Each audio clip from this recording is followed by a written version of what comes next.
Hi everyone, നമ്മളങ്ങനെ കോഴിക്കോട് എത്തിയിരിക്കുകയാണ്.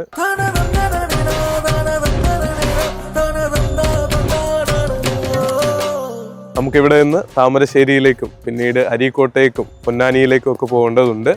അപ്പോൾ JRF വിജയികളുടെ പഠനയാത്ര എങ്ങനെയായിരുന്നു, വിജയ സീക്രട്ടുകൾ എങ്ങനെയായിരുന്നു എന്ന് തേടിയുള്ള I+ന്റെ ജേർണി കണ്ടിന്യൂ ചെയ്യുകയാണ്.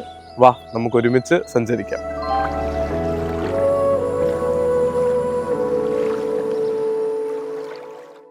ഞാൻ ആക്ച്വലി ഇങ്ങനെ സാറിൻ്റെ ഫ്രണ്ടിൽ ഒരു ഇൻ്റർവ്യൂവിന് ഇരിക്കുക എന്നുള്ളത് എൻ്റെ വൺ ഓഫ് മൈ ഡ്രീംസ് ആയിരുന്നു. കാര്യം പഠിച്ചുകൊണ്ടിരിക്കുന്ന സമയത്ത് ഒരുപാട് എക്സ്പീരിയൻസ് ഷെയറിങ് വീഡിയോസും ഇങ്ങനെ ഇൻസ്പയറിങ് മോട്ടിവേഷണൽ വീഡിയോസൊക്കെ കണ്ടിട്ടുണ്ട്. അപ്പോൾ എനിക്ക് JRF കിട്ടിയിട്ട് ഞാനിങ്ങനെ എൻ്റെ എക്സ്പീരിയൻസ് പറയുക, ഞാൻ മറ്റുള്ളവർക്കൊരു ഇൻസ്പയർഡ് ആവുക എന്നുള്ളത്, അങ്ങനെ ഒരു ഇൻ്റർവ്യൂ കണ്ടക്ട് ചെയ്യാൻ ഭയങ്കര ഇഷ്ടമായിരുന്നു. ഞാൻ കുറേ പ്രാക്ടീസൊക്കെ ചെയ്തിട്ടുണ്ട്. അതാണ് ഇപ്പോൾ ഇവിടെ നടന്നുകൊണ്ടിരിക്കുന്നത്. പിന്നെ കുറേ പുറത്തുനിന്നുള്ള പ്രഷർ, ഇങ്ങനെയൊക്കെ കഷ്ടപ്പെട്ട് പഠിച്ചിട്ടും എവിടെ എത്തിയില്ലല്ലോ, അവസാനം വീട്ടിൽ തന്നെ ഇരിക്കേണ്ടി വന്നില്ലേ, അങ്ങനെയുള്ളത്. പിന്നെ കുറേ ഇൻ്റർവ്യൂസിനൊക്കെ അറ്റൻഡ് ചെയ്ത് അവരൊക്കെ പറയും നെറ്റില്ലേ, നെറ്റിൻ്റെ റിസൾട്ട് വന്നില്ലേ. പിന്നെ കൂടെ പഠിച്ചവരൊക്കെ മുന്നോട്ട് പോയി, നമ്മളവിടെ സ്റ്റക്കായിരിക്കുന്നു. അങ്ങനെ കുറേ ഫ്രസ്ട്രേഷൻസ് കിട്ടും. ഞാൻ പഠിക്കുന്ന സമയത്ത് ഡോക്ടർ സുനേറ അബ്ദുൽ മുനീർ എന്ന് ഞാൻ ബുക്കിൻ്റെ ഫ്രണ്ടിൽ എഴുതി വെച്ചിട്ടുണ്ട്. ഓരോ ദിവസവും പഠിക്കാൻ തുടങ്ങുമ്പോൾ ഇത് കണ്ടിട്ടാണ്. അത് നമ്മുടെ മൈൻഡിലേക്ക് ഒരു വല്ലാത്തൊരു ഡിറ്റർമിനേഷൻ, ഒരു വല്ലാത്തൊരു പവർ അത് കൊണ്ടുവരും. ഞാൻ ഓൺലൈനായിട്ടാണ് പഠിക്കാൻ വിചാരിക്കുന്നതും ബേബി ആയതുകൊണ്ട്. ഫേക്ക് ആണോ എന്നൊന്നും അറിയില്ല. ഞാൻ സാറിനെ വിളിച്ച് ചോദിച്ചിട്ടുണ്ട്, ഫേക്ക് ആണോ സർ. പക്ഷെ I+ ആണ് എന്നെ അതിൽ അങ്ങനെ ഒരു ഇൻവെസ്റ്റ്മെന്റ് ഇപ്പോ ഒരു 10,000 മടങ്ങിലേക്ക് അല്ലെ, ഒരു 25 lakhsന് മുകളിൽ അടുത്ത 3-4 yearsൽ സ്റ്റൈഫൻഡ് ആയിട്ട് കിട്ടും, ഡോക്ടർ എന്നുള്ള പേരും ഇൻഷാ അല്ലാ. അപ്പോൾ അങ്ങനെയാണ് എൻ്റെ I+ലേക്കുള്ള ജേർണി.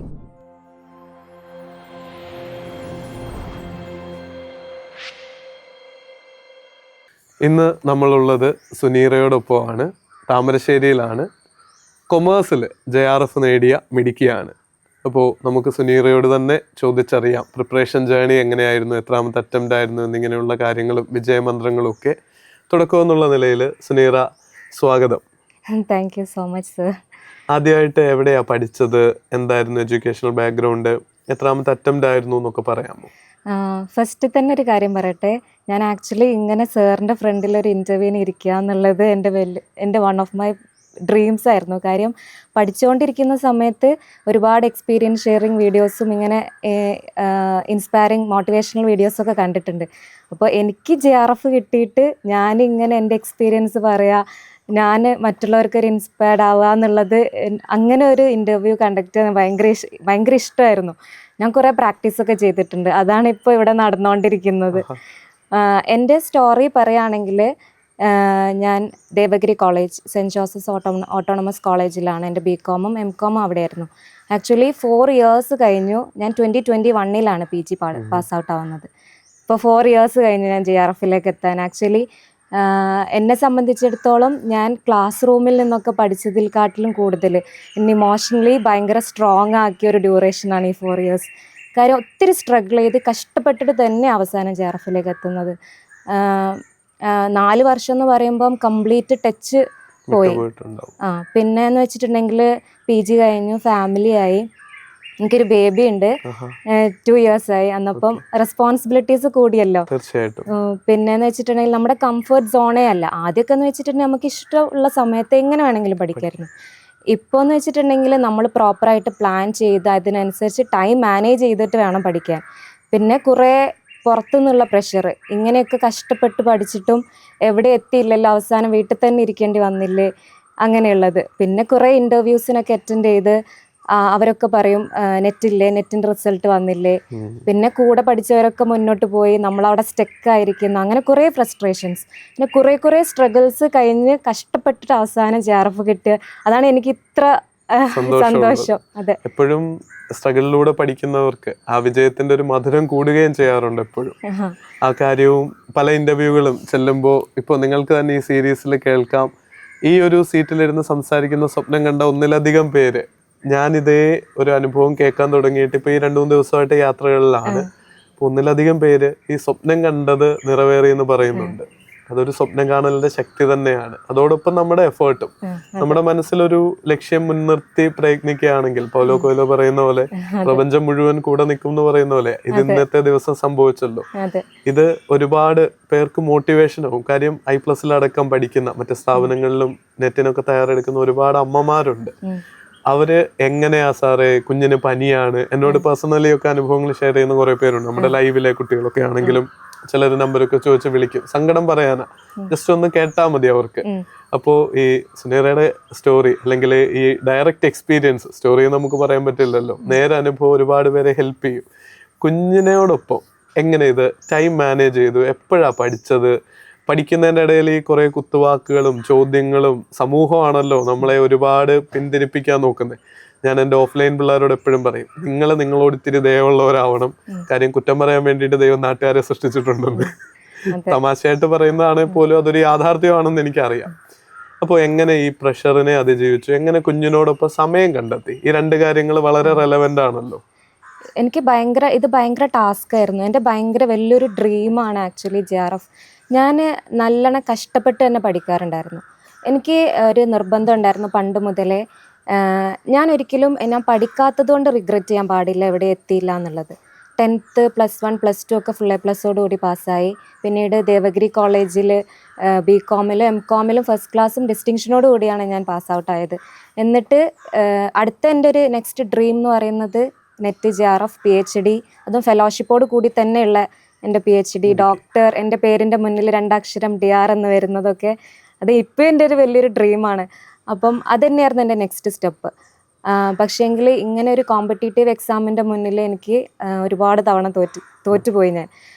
ഞാൻ PG ഫസ്റ്റ് ഇയറിലാണ് ഫസ്റ്റ് അറ്റംപ്റ്റ് ചെയ്യുന്നത്. പിന്നെ സെക്കൻഡ് 2021 പിന്നെ കൊറോണ ടൈം, അത് കഴിഞ്ഞു, കല്യാണം കഴിഞ്ഞു, 2 വർഷമായപ്പോൾ ബേബി ആയി, പിന്നെ ഫുൾ ചേഞ്ചായി. അപ്പം ആ സമയത്തും ഞാൻ 2 പ്രാവശ്യം നെറ്റ് എക്സാം എഴുതിയിട്ടുണ്ട്.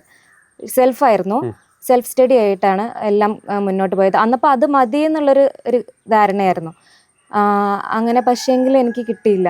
അങ്ങനെ കിട്ടാതെ വന്നപ്പം എനിക്ക് പിന്നെ തോന്നി, അതിൻ്റെ മുന്നേ എനിക്ക് പ്ലേസ്മെൻറ്റ് ഇസാഫിൽ ക്യാമ്പസ് റിക്രൂട്ട്മെൻ്റ് ഒക്കെ വഴി കിട്ടിയിട്ടുണ്ടായിരുന്നു. പക്ഷേങ്കിൽ അതൊക്കെ ഞാൻ ക്വിറ്റ് ചെയ്ത് ഇതിന് വേണ്ടി തന്നെ ഇരിക്കാം എന്നുള്ളൊരു തോട്ടായിരുന്നു അന്നപ്പോൾ ഒക്കെ. പക്ഷെ അതും ഇല്ല ഇതും ഇല്ലാത്തൊരവസ്ഥ, നെറ്റ് പോലും ക്ലിയർ ചെയ്യാൻ പറ്റുന്നില്ലല്ലോ എന്നുള്ളൊരു വല്ലാത്തൊരു നിരാശ ഉണ്ടായിരുന്നു. അങ്ങനെ ഞാൻ ഇത് ഫുള്ളായിട്ട് ക്വിറ്റ് ചെയ്തു. ഇനി ഇത് വേണ്ട, ഇനി മറ്റെന്തെങ്കിലും പണിക്ക് പോവാം, അങ്ങനെയായി. അങ്ങനെ ഞാൻ PGDFA കോഴ്സിനൊക്കെ ചേർന്നു, അക്കൗണ്ടൻ്റായിട്ട് അങ്ങനെ ചെയ്യാം എന്നൊക്കെ ധാരണയായി. അങ്ങനെ ഇത് ഫുള്ളായിട്ട്, പക്ഷേ എൻ്റെ വീട്ടിലുള്ളവരൊക്കെ, എൻ്റെ ഏട്ടന്മാരും എൻ്റെ സിസ്റ്ററിൻലോ, എൻ്റെ ഉമ്മ, എൻ്റെ പാർട്ട്ണറൊക്കെ ഓരെപ്പോഴും എന്നെ ഇങ്ങനെ പറയായിരുന്നു, എനിക്ക് കിട്ടിയില്ലെങ്കിൽ വേറെ ആർക്കാ കിട്ടുക, ഇനി ഒന്നും കൂടെ പ്രിപ്പയർ ചെയ്ത് ട്രൈ ചെയ്ത് നോക്കും, ഉറപ്പായിട്ടും കിട്ടും എന്നുള്ള ഒരു ഇതിങ്ങനെ പറയാറുണ്ടായിരുന്നു. അങ്ങനെ ഇരിക്കുമ്പോഴാണ് പിന്നെ ഞാൻ ക്ലാസ്സിനൊക്കെ പോകാൻ തുടങ്ങി. ക്ലാസ്സിൽ പോയി അവിടെയൊക്കെ +2 കഴിഞ്ഞവരൊക്കെ ഈ കോഴ്സ് അറ്റൻഡ് ചെയ്യുന്നുണ്ട്. അപ്പം ഞാനിങ്ങനെ വിചാരിച്ചു, ഇത്ര കഷ്ടപ്പെട്ട് ഞാൻ PG ഒക്കെ എത്തിയിട്ട് ഞാൻ ഇവിടെ അല്ലല്ലോ ഞാൻ ഇരിക്കേണ്ടത് എന്നുള്ളൊരു തോട്ട് എനിക്കിങ്ങനെ വരാൻ തുടങ്ങി. സമയത്താണ് 12th ഫെയിലെ ഫിലിമൊക്കെ കണ്ട് ഇൻസ്പയർഡായി. അങ്ങനെ ഒന്നും കൂടെ ട്രൈ ചെയ്യാലോ, അങ്ങനെയായി. അങ്ങനെയാണ് പിന്നെ എനിക്ക് എന്തായാലും ഒരു കോച്ചിങ് വളരെ നിർബന്ധമായിരുന്നു. അങ്ങനെ തന്നെയായിരുന്നു. ഇനി അങ്ങനെ ചെയ്തിട്ട് എനിക്ക് കിട്ടിയില്ലെങ്കിൽ ലാസ്റ്റ് അറ്റംപ്റ്റ് അങ്ങനെ രീതിയിൽ ഇനി ആ അറ്റംപ്റ്റ് ആണിത്. അങ്ങനെ കഴിഞ്ഞ വർഷം ഫെബ്രുവരി ഫസ്റ്റ് വീക്കിലാണ് ഞാൻ I+ൽ ജോയിൻ ചെയ്യുന്നത്. അതും എനിക്ക് ഒട്ടും കൺഫ്യൂഷനായിരുന്നു. കാര്യം ഇത് ഓൺലൈൻ ആണല്ലോ, ഞാൻ ഓൺലൈനായിട്ടാണ് പഠിക്കാൻ വിചാരിക്കുന്നതും. ബേബി ആയതുകൊണ്ട് ഫേക്ക് ആണോ എന്നൊന്നും അറിയില്ല. ഞാൻ സാറിനെ വിളിച്ച് ചോദിച്ചിട്ടുണ്ട്, ഫേക്ക് ആണോ സാർ എന്ന്. ഞാൻ പക്ഷെ കൂളായിട്ടാന്ന് തോന്നുന്നല്ലേ മറുപടി പറഞ്ഞത്? അതെ, നിങ്ങളൊന്ന് ആലോചിച്ച് നോക്കി, വല്ലാത്തൊരു ചോദ്യമാണ്. ഒരു ദിവസം ഒരാൾ വിളിച്ചിട്ട് ചോദിക്കുക സ്ഥാപനം ഫേക്ക് ആണോ. അതും അപ്പൊ I+ ഒരു 3 വർഷമായി അത്യാവശ്യം ക്രെഡിബിൾ ആയിട്ട് കുറെ സക്സസ് വിജയങ്ങളും 10,000 പേരെങ്കിലും നെറ്റൊക്കെ ക്വാളിഫൈഡ് ആയ ഒരു സമയം കേട്ടോ. ഞാൻ അന്ന് എന്താ പറഞ്ഞത്? ധൈര്യമായിട്ട് ജോയിൻ ചെയ്തോ, ഇങ്ങനെ എനിക്ക് മനസ്സിലാവും, ഇങ്ങനെ കുറെ പേര് ഓൺലൈൻ ആയതുകൊണ്ട് ഇങ്ങനെയൊക്കെ ഒരു ഡൗട്ട് ഉണ്ടാവും എന്നൊക്കെ തോന്നുന്നു, അങ്ങനെയൊക്കെ സാർ പറഞ്ഞു. എനിക്ക് അന്ന് എന്താ പറഞ്ഞതെന്ന് ശരിക്കും ഓർമ്മയില്ല. കാര്യം 1 വർഷത്തിന് ഇപ്പൊ കറക്റ്റ് 1 വർഷമായിട്ടുണ്ടാവും. കഴിഞ്ഞ ഫെബ്രുവരി എന്ന് പറയുമ്പോൾ 1 ഇയർ കംപ്ലീറ്റ് ആയി. അതെ, അത് വല്ലാത്തൊരു ട്രാൻസ്ഫോർമേഷൻ ആയി. ഫെബ്രുവരി ആയപ്പോഴേക്കും എനിക്ക് JRF ക്വാളിഫൈ ചെയ്യാൻ പറ്റിയെന്നുള്ളത്. അങ്ങനെ എന്തായാലും വേണ്ടിയില്ല, അങ്ങനെ കോച്ചിങ്ങിന് തന്നെ പോകാമെന്ന് വിചാരിച്ച് I+ എനിക്ക് മുന്നേ അറിയായിരുന്നു കേട്ടോ. കാര്യം ഞാൻ സെൽഫായിട്ട് പഠിച്ചുകൊണ്ടിരിക്കുമ്പോൾ ക്ലാസ് ഒക്കെ കേട്ടിട്ടുണ്ട്, പക്ഷെ I+ ആണെന്ന് അറിയില്ല. സാറിന്റെ വീഡിയോസും കാര്യങ്ങളൊക്കെ അങ്ങനെ അറിയാം. അങ്ങനെ പിന്നെ വേറെ കുറെ കമ്പാരറ്റീവ്ലി ഇതാണ് എനിക്ക് കുറച്ചും കൂടെ കോഴ്സ് ഫ്രണ്ട്ലി ആയിട്ട് തോന്നിയത്. അങ്ങനെയാണ് I+ലേക്ക് എത്തുന്നത്. അഫോർഡബിൾ ആയിട്ട് കൊടുക്കുക എന്നുള്ളത് നമ്മൾ I+ തുടങ്ങിയപ്പോൾ ഉള്ള ഒരു മോട്ടോ ആണ്. നമ്മുടെ ടാഗ് ലൈൻ തന്നെ അതാണ്, ക്വാളിറ്റി എഡ്യൂക്കേഷൻ മെയ്ഡ് അഫോർഡബിൾ. ഇപ്പോഴും അതിൽ സ്റ്റിക്ക് ഓൺ ചെയ്യാൻ പറ്റുന്നു എന്ന് അറിയുന്നതിൽ സന്തോഷം. പഠിക്കാൻ വേണ്ടിയിട്ട് മീൻസ് ഇത് കിട്ടൂലേ എന്നുള്ളൊരു കൺഫ്യൂഷൻ ആണല്ലോ. അപ്പൊ അതിൽ കുറെ ഇൻവെസ്റ്റ് ചെയ്യാന്നുള്ളത് എനിക്ക് ഇൻട്രസ്റ്റ് ഇല്ലായിരുന്നു. അപ്പം നല്ലൊരു പ്ലാറ്റ്ഫോം ആവണം, കോസ്റ്റ് ഫ്രണ്ട്ലി ആവണം. പക്ഷെ I+ ആണ് എന്നെ അതിൽ അങ്ങനെ ഒരു ഇൻവെസ്റ്റ്മെന്റ് ഇപ്പൊ ഒരു 10,000 മടങ്ങിലേക്ക് അല്ലെ, ഒരു 25 lakhs മുകളിൽ അടുത്ത 3-4 yearsൽ സ്റ്റൈഫൻഡ് ആയിട്ട് കിട്ടും, ഡോക്ടർ എന്നുള്ള പേരും ഇൻഷാ അല്ലാഹ്. അപ്പോൾ അങ്ങനെയാണ് എൻ്റെ I+ലേക്കുള്ള ജേണി. പിന്നെന്ന് വെച്ചിട്ടുണ്ടെങ്കിൽ എനിക്കിങ്ങനെ ലെങ്തി ആയിട്ടുള്ള പ്രസൻറ്റേഷൻ ഒന്നും ഇഷ്ടമല്ല. പഠിക്കുന്നത് പെട്ടെന്ന് പഠിക്കാൻ പറ്റണം, കുറേ ടൈം എടുത്ത് പഠിക്കുക അങ്ങനെയൊന്നുമില്ല. പിന്നെ ഞാൻ ഭയങ്കര ഒരു പെർഫെക്ഷനിസ്റ്റാണ്. കാര്യം എനിക്ക് പഠിക്കുമ്പോൾ A മുതൽ Z വരെ പഠിക്കണം. I+ൽ ജോയിൻ ചെയ്തതിന് ശേഷം കുറേ കാര്യങ്ങൾ മനസ്സിലാക്കാൻ പറ്റി. അതായത് ആവശ്യമുള്ളത് മാത്രം പഠിച്ചാൽ മതി. ഇതിൽ ഞാൻ കൂടുതലും ഫോക്കസ് ചെയ്തിട്ടുണ്ടായിരുന്നത് ഇതിൽ നോട്ട്സ്, പിന്നെ റെക്കോർഡഡ് ക്ലാസ്, AIMJRF പ്രത്യേകം പറയേണ്ട ഒന്നാണ്, പിന്നെ ടെസ്റ്റ് സീരീസ്, പിന്നെ ഡെയിലി മോട്ടിവേഷൻ മെസ്സേജുകൾ. ഞാൻ ലൈവ് ക്ലാസ് യൂസ് ചെയ്തിട്ടില്ല. അപ്പം ഇത്രയും കാര്യങ്ങൾ ഇതും എൻ്റെ ഫാമിലി, പിന്നെ ഇതിൻ്റെ ഇടയിലുള്ള ഫ്രസ്ട്രേഷൻ, അതിൻ്റെ ഇടയിലൊക്കെ ഇത് കൊണ്ടുപോകാന്ന് പറയുന്നത് ഭയങ്കര ഡിഫിക്കൽട്ടായിരുന്നു. കാര്യം കിട്ടൂലേ എന്നുള്ളൊരു ഗ്യാരണ്ടി ഇല്ലല്ലോ. എനിക്ക് ഇതുവരെ നമുക്ക് കൊടുക്കാൻ പറ്റില്ല. പക്ഷെ നെറ്റ് കിട്ടി, അതേ അറ്റംപ്റ്റിൽ തന്നെ JRF കിട്ടി. അങ്ങനെയല്ല, ഞാൻ ഫെബ്രുവരിയിൽ എക്സാം ഇതിൽ കോച്ചിങ് ജോയിൻ ചെയ്തു.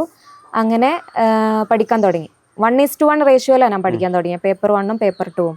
കാരണം പേപ്പർ 2 എൻ്റെ ടച്ച് ഫുള്ള് പോയി, പേപ്പർ 1 പിന്നെ ഒട്ടും അറിയില്ല. അങ്ങനെ ഒരുപോലെ പഠിക്കാൻ തുടങ്ങി. അങ്ങനെയാണ് കഴിഞ്ഞ ജൂണിലത്തെ എക്സാം വന്നത്. റീഷെഡ്യൂൾ ചെയ്ത സമയത്ത് എനിക്ക് ഭയങ്കര ലക്കിയായിട്ട് തോന്നി. കാര്യം ഞാൻ ഇനിയും പഠിക്കേണ്ട കുറെ കാര്യങ്ങളുണ്ടെന്ന് മനസ്സിലായി. ഒരു ഫ്രീ ആയിട്ട് ഒരു ടെസ്റ്റ് കിട്ടിയതുപോലെ. അങ്ങനെ പിന്നെയും പഠിക്കാത്ത കുറെ ഭാഗങ്ങൾ പഠിക്കാൻ തുടങ്ങി. ഇൻകം ടാക്സ് എനിക്ക് ഭയങ്കര ബുദ്ധിമുട്ടായിരുന്നു പേപ്പർ 2ൽ. അതേപോലെ ലീഗൽ ആസ്പെക്ട്സ്, ബാങ്കിങ് ഒക്കെ. അതിലൊക്കെ കുറച്ചും കൂടെ അധികം ടൈം സ്പെൻഡ് ചെയ്ത് അത് കുറേ റിവൈസ് ചെയ്യാൻ തുടങ്ങി. അങ്ങനെ പേപ്പർ 2 എനിക്ക് ഭയങ്കര പക്ക, കുഴപ്പമില്ല, കിട്ടും എന്നുള്ളൊരു ധാരണയായി.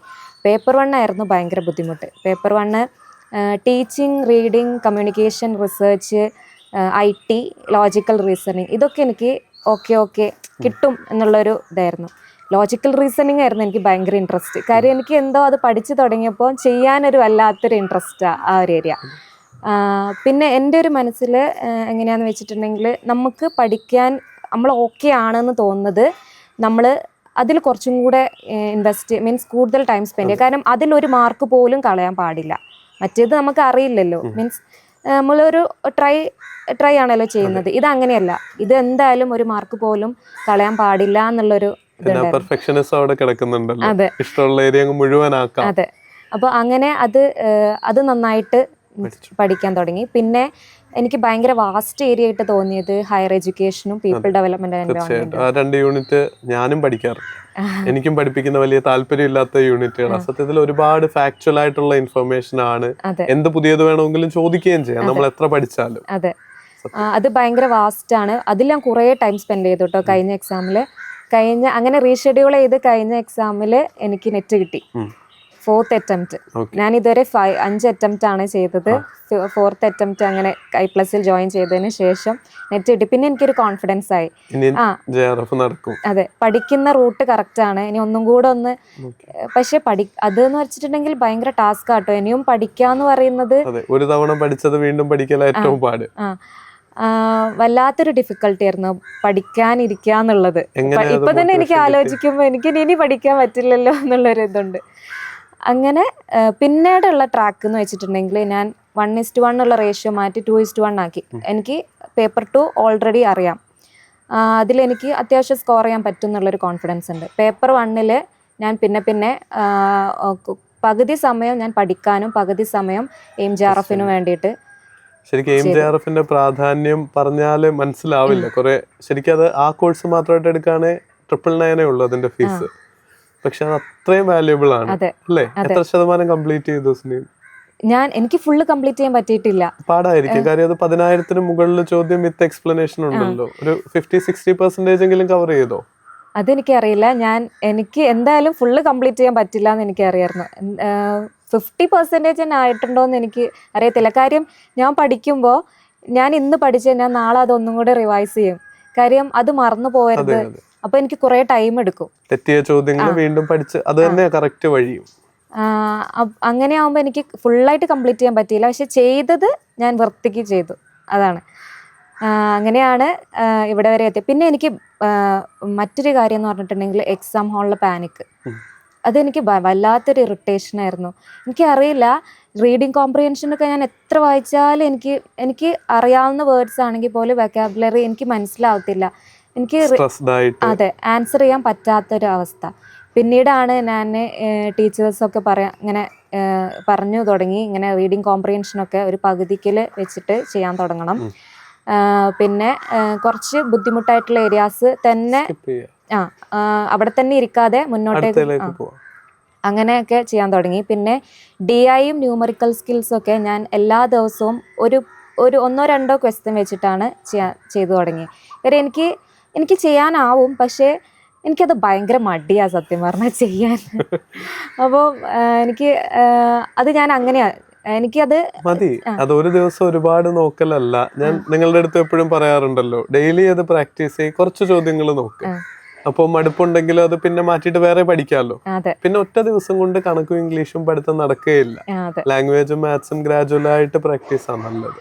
എനിക്ക് ഇഷ്ടമാണ് ചെയ്യാൻ. റിസൾട്ട് മീൻസ് ലാസ്റ്റ് എൻഡില് ആൻസർ കാണുമ്പോൾ പക്ഷെങ്കിൽ എനിക്ക് ഭയങ്കര മടിയാ. എനിക്ക് വലിയ പ്രോബ്ലംസ് ഒക്കെ തോന്നുമ്പോൾ ഞാൻ അത് സ്കിപ്പ് ചെയ്യും, ഞാൻ ചെയ്യില്ല. എത്ര ശരിയാക്കി സൈക്കിളില്? അതെനിക്കറിയില്ല, ഞാൻ നോക്കിയിട്ടില്ല. റിസൾട്ട് ആയപ്പോൾ മാത്രം ജസ്റ്റ് എടുത്ത് നോക്കി. പ്രതീക്ഷ ഉണ്ടായിരുന്നു? പ്രതീക്ഷ എനിക്ക് നെറ്റ് കിട്ടുമെന്ന് എനിക്ക് ഉറപ്പായിരുന്നു. JRF ഇരട്ടി മധുരമായി. അതെ.